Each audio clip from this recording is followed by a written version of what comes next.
Hey everybody, how's it going? This is Darrin Goodman with GuitarControl.com bringing you this video lesson. Today I want to show you how to play three classic tunes that only use two chords for the whole song. Not the same two chords for all three songs, but each song only has two chords in it. So be sure to click on the link in the description for the tabs, and let's get close up and take a look at what we got going on here.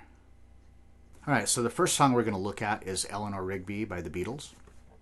So the two chords that we have for this are E minor and C. So for E minor, we've got the sixth string is open. I'm on the second fret of the fifth string with my second finger, second fret of the fourth string with my third finger. Strings 3, 2, and 1 are all open. And then the other chord we have is C. So for C, first string is going to remain open. Go to the first fret of the second string with your first finger, third string is open, second fret of the fourth string with your second finger, and third fret of the fifth string with your third finger, and the sixth string you don't play. So to make this transition is that you're just going to you'll move your second finger from the fourth string to the fifth string, bring your third finger under, remove your first finger obviously.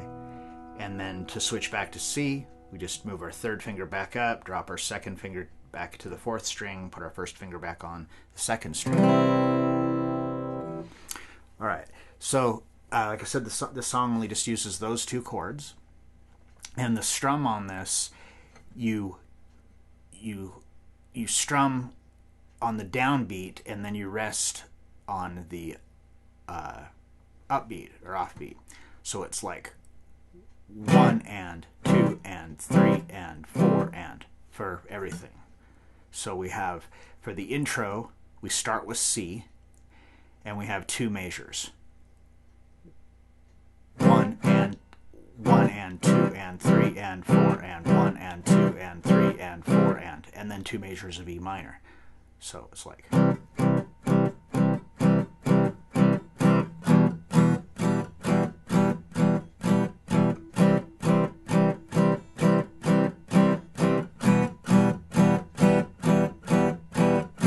So that's the intro, and then from there, that just leads us into where the vocals come in. So we stay on the E, and we do two more measures of E.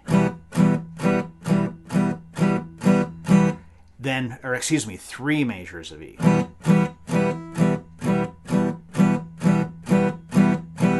C for one measure. So we switch to C and we do one measure, 2, 3, 4, and then in the next measure we do beats 1 and 2, it stays as C, 1, 2, back to E minor for 3 and 4, and then it just repeats. So we have.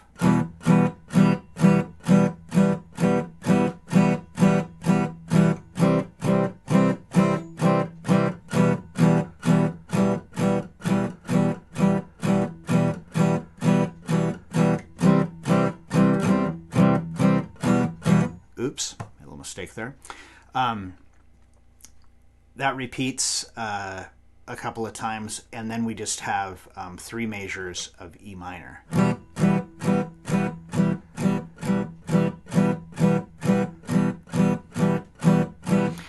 So that's basically the entire song, and then it just goes back and repeats like the intro part again on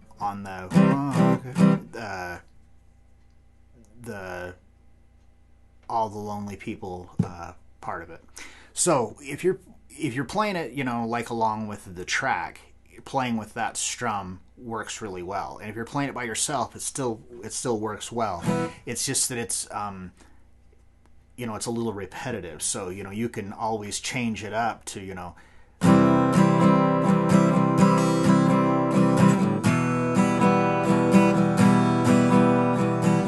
or whatever kind of a strumming pattern that you feel works really well with it, what you think sounds good. Feel free to kind of experiment around with it and make it your own. All right, so next we have Horse with No Name. So this one has two chords, has E minor, same one we just did. And then it has E minor 7 suspended 4 over F sharp. which sounds, much worse than it actually is. So for this chord, basically what we're going to do is we're going to take our, we're going to leave our second finger where it is, or excuse me, we're going to take our second finger and we're going to move it from the 5th string to the 6th string, and then our third finger, we're going to move it from the 4th string to the 3rd string. And the song, the verse, chorus, everything is just the same thing over and over and over again.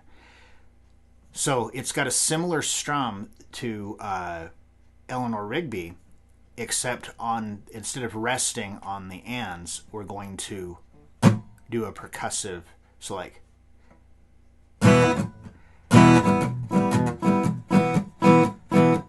So you do the strum and then you mute, so you get that kind of almost that kind of like percussive thing happening here on the offbeat. So it's like 1 and 2 and 3 and 4 and, but you kind of want to have that like swing on it. So you have one measure of E minor and then one measure of E7 suspended 4 over F sharp. But on that one, we rest on the downbeat of 1, and on the and of 1, we strum, mute on the downbeat of the next one. So it's like it becomes the opposite of what we were doing before. So the strums are on the and the mutes are on the downbeat. So it's like 1 and 2 and 3 and 4 and then just simply back to E minor. So we have.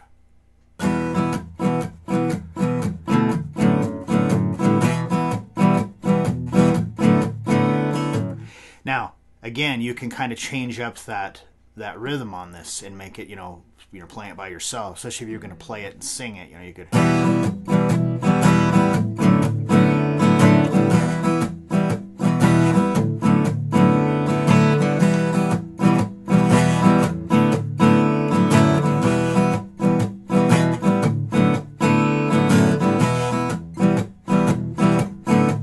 So there's all kinds of different variations that you can do on that rhythm to kind of make it your own. All right, and then finally, we're going to look at Paperback Writer by the Beatles. So we start off, we've got G. Now, two ways that we can play this G chord. Second fret of the 5th string with your first finger, 3rd fret of the 6th string with your second finger, strings 4, 3, and 2 are open, and then 3rd fret of the 1st string with your 3rd finger. But you can also put your 3rd finger on the 3rd fret of the 2nd string and then your 4th finger on the 3rd fret of the 1st string. They're both correct. Just one way you're getting more 5s than 3s in the triad. So if you play the 2nd string open, you're getting a B there and here. If you fret it, then you're getting a D, which you're getting here. So you're getting 1 B and 2 Ds, and if you have the 2nd string open, you're getting 1 D and 2 Bs. Just whichever way you feel, sounds better. I'm pretty sure that with the 2nd string open is the way the Beatles played it. So we've got that G, and then we just have C, the same C that we did in the other songs. So 1st string is open, 1st fret of the 2nd string with your 1st finger, 3rd string is open, 2nd fret of the 4th string with your 2nd finger, and 3rd fret of the 5th string with your 3rd finger. 6th string you do not play. All right, so the strum for this is simple. We've got a quarter note and then 2/8 notes, and then it just simply repeats. So we've got 1, 2, and 3, 4, and. So down, down, up, down, down, up. And on that G, we stay on that. There's 4 measures of it, but then it's repeat. So you just do that 8 times. 1, 2, and 3, 4, and 1, 2, and 3, 4, and 2, and 3, 4, 1, 2, and 3,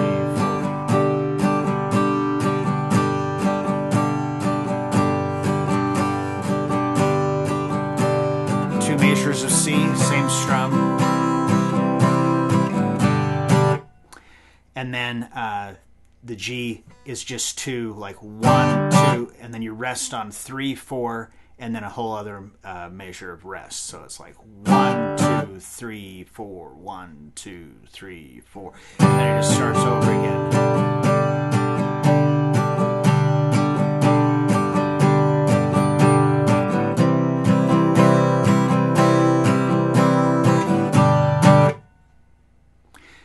And that's basically it. So as far as the strum on this one, you can pretty much just kind of stick to that, and it's an easy way just to get through the song. It's a fun one to sing and play at the same time. And again, really simple because you just got those 2 chords. Now making this transition from C to G is a little bit more of a complicated transition than, because you have to move all of your fingers. So, you could do C like this, and then move your 2nd and 3rd finger up and drop your 4th finger down to the 1st string and take your 1st finger off, if that's easier for you. As you can see, it's not easier for me. I'm not used to doing that change. I can make this change easy because I've done it a lot. All right, so I hope you enjoyed that and you got something out of it. If you liked the video, give me a thumbs up. Leave me a comment down below if there's something you'd like to see either myself or one of the other instructors at guitarcontrol.com do in a future lesson. Be sure to subscribe to the channel so that way you can, get notified right away when there's new lessons from myself or one of the other instructors here at Guitar Control. And that's all I got for you today. So until next time.